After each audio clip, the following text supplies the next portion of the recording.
السلام علیکم و رحمت الله و برکاته. محصلین عزیز، امید از جور و صحتمند باشید. درس سوم عملیه تفریق اعداد الجبری و عملیه ضرب اعداد الجبری است. عملیه تفریق اعداد الجبری. در عملیه تفریق اعداد الجبری علامه مفروق را تغییر داده بعدا مانند عملیه جمع اعداد الجبری عمل می نماییم. A مفروق منه، B مفروق و C حاصل تفریق.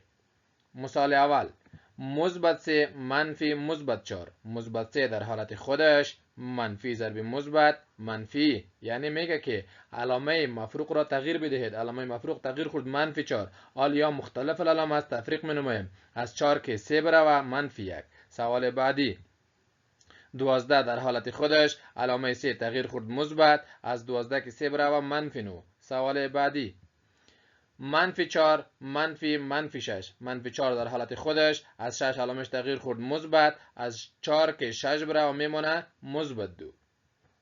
سوال بعدی: منفی 4 در حالت خودش علامه منفی 4 تغییر میخوره مثبت 4. منفی 4 مثبت 4 0. عملیه ضرب اعداد الجبری.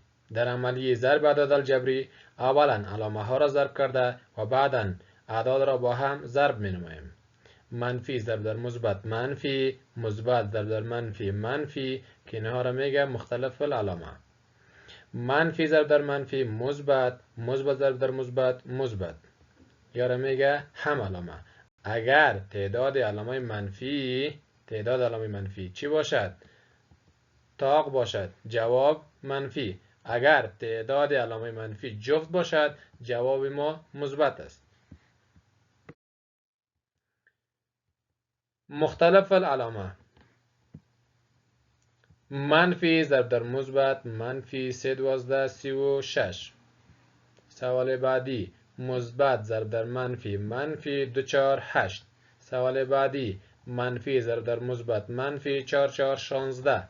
سوال بعدی: تعداد منفی تاق است، جواب منفی میشه. 3 2 6 6 2 12 3 12 36. هم علامه. سوال اول: منفی ضرب در منفی مثبت 4 4 16. سوال دوم: تعداد منفی جفت، جواب مثبت. 3 2 6 6 2 12 12 ضرب در 3 36. سوال بعدی: مثبت ضرب در مثبت مثبت 8 4 32. منفی ضرب در منفی مثبت 8 4 32. چینل یوتیوب من را سابسکرایب کرده منتظر ویدیوهای جدید باشید. تا ویدیوی بعدی، الله نگهدارتان.